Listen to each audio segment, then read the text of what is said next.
Hello বন্ধুরা, তা আবার চলেন একটা ছোটো মিনি ব্লগ নিয়ে। তা আমি বহুত দিন ভিডিও দিতে পারি নাই, তার কারণ আমার এইচএস পরীক্ষা আসছে, সে কারণে আমি বহুত দিন ভিডিও দিতে পারি নাই। তা আজকে একটু ফাঁকা আছে বলে ভাবলাম একটা মিনি ব্লগ দিয়ে দিই, ভিডিও আপনাদের সামনে শেয়ার করি। তা আজকে ভিডিওটা আমি সকাল থেকে শুরু করলাম। তা আমি আজকে যাচ্ছি দোকানে একটা জিনিস নেবো, জিনিসটা নিয়ে আমি বাড়ি এসে মাকে দিয়ে চলে যাবো পড়তে। তা আমার ভিডিওটা প্রথম থেকে শেষ পর্যন্ত দেখতে থাকুন। আমি আমার দোকান থেকে চলে এলাম, তা আমার জিনিস নেওয়া হয়ে গেছে। তা আমি কী নিলাম সেটা তোমরা দেখতে থাকো। তোমরা বলো তো এটা কী?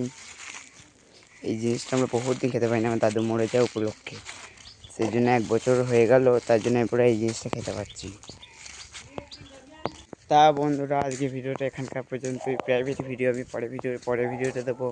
তা লাইক কমেন্ট শেয়ার করতে ভুলবেন না। এরপর আমি চেষ্টা করব প্রত্যেক দিন একটা করে ভিডিও দেওয়ার। আপনারা যত লাইক করবেন তত আপনারা ভিডিও পাবেন। দেখা হচ্ছে অন্য কোনো ভিডিওতে। টাটা।